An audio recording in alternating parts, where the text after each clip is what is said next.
Chapter 2. We were brought up together. There was not quite a year difference in our ages. I need not say that we were strangers to any species of disunion or dispute. Harmony was the soul of our companionship, and the diversity and contrast that subsisted in our characters drew us nearer together. Elizabeth was of a calmer and more concentrated disposition, but with all my ardor, I was capable of a more intense application and was more deeply smitten with the thirst for knowledge.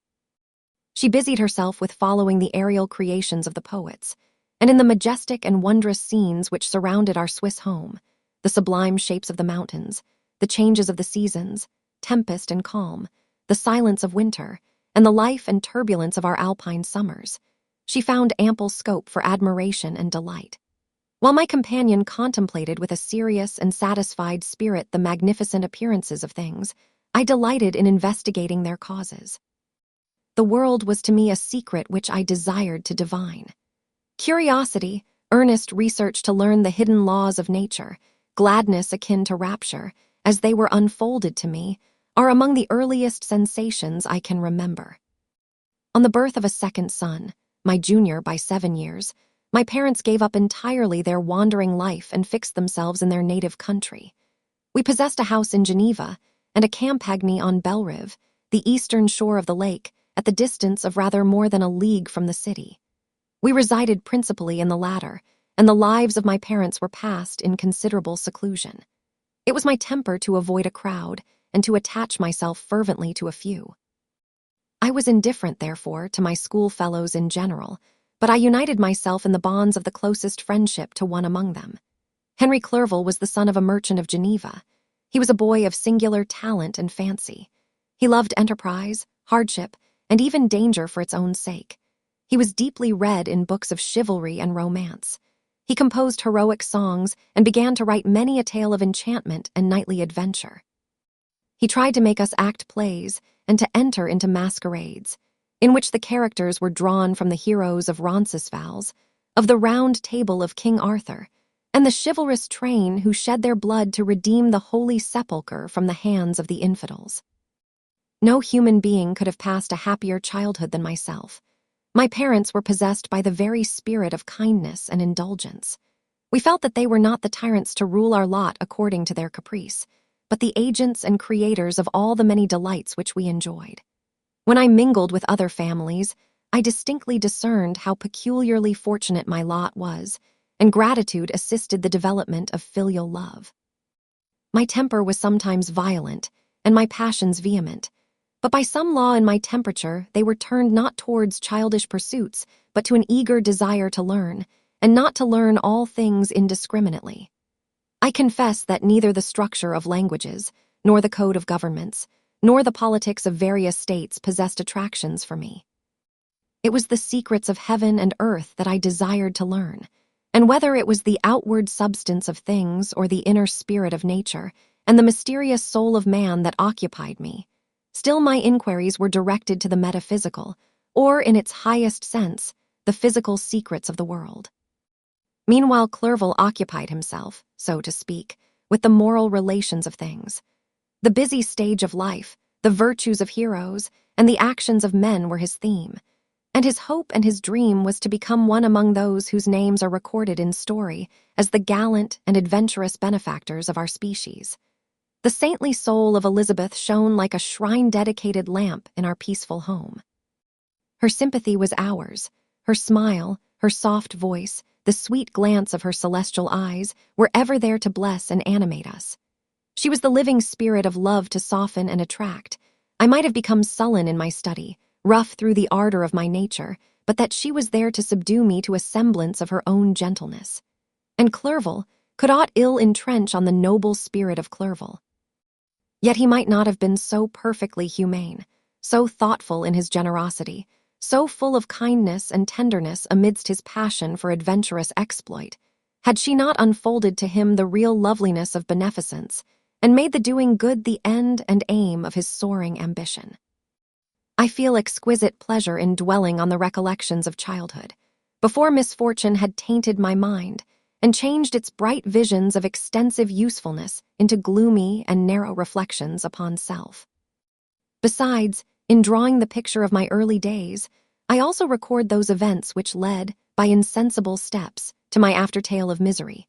For when I would account to myself for the birth of that passion which afterwards ruled my destiny, I find it arise, like a mountain river, from ignoble and almost forgotten sources. But swelling as it proceeded, it became the torrent which, in its course, has swept away all my hopes and joys. Natural philosophy is the genius that has regulated my fate. I desire, therefore, in this narration, to state those facts which led to my predilection for that science. When I was 13 years of age, we all went on a party of pleasure to the baths near Thonon. The inclemency of the weather obliged us to remain a day confined to the inn. In this house, I chanced to find a volume of the works of Cornelius Agrippa. I opened it with apathy. The theory which he attempts to demonstrate and the wonderful facts which he relates soon changed this feeling into enthusiasm.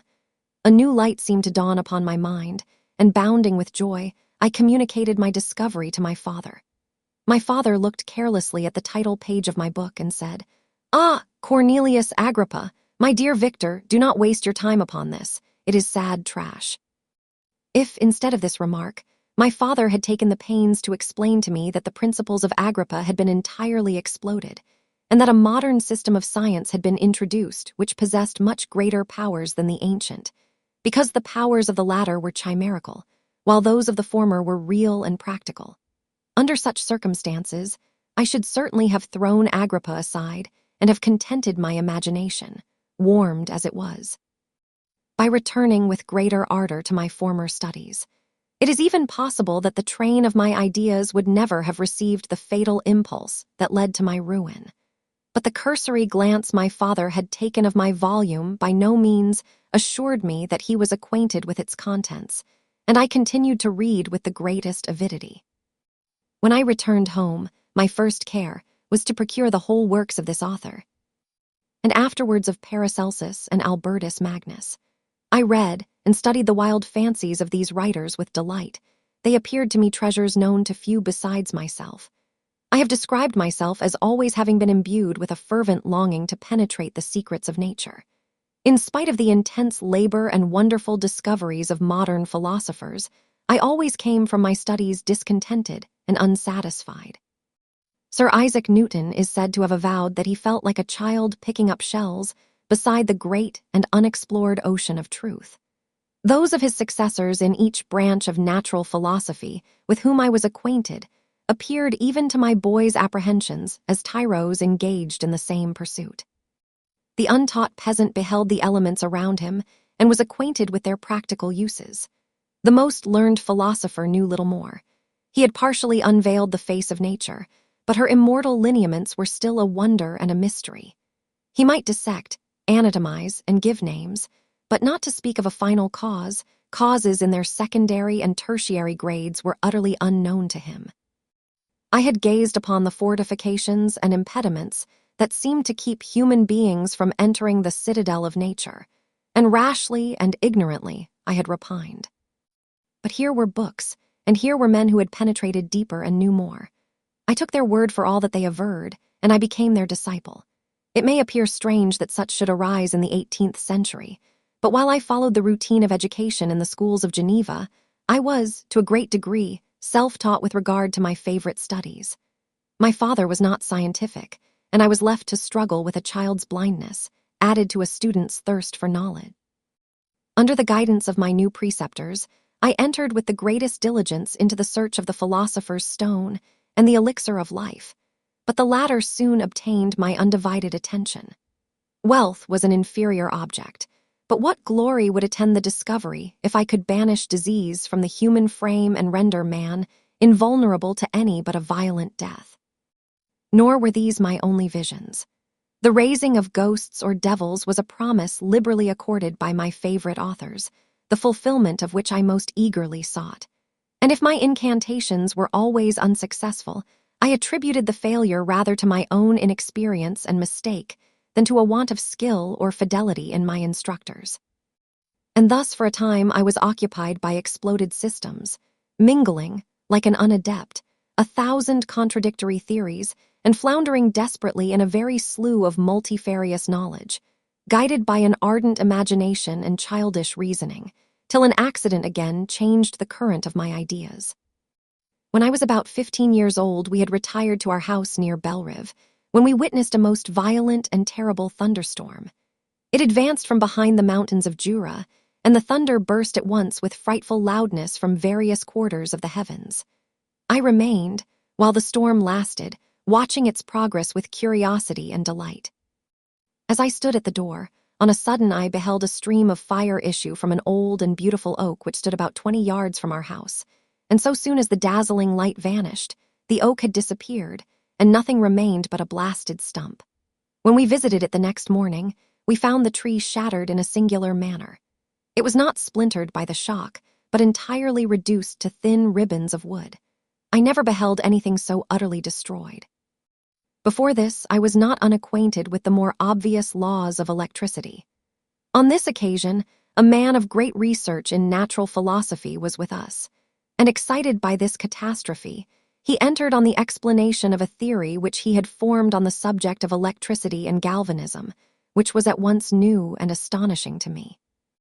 All that he said threw greatly into the shade Cornelius Agrippa, Albertus Magnus, and Paracelsus, the lords of my imagination, but by some fatality, the overthrow of these men disinclined me to pursue my accustomed studies. It seemed to me as if nothing would or could ever be known. All that had so long engaged my attention suddenly grew despicable.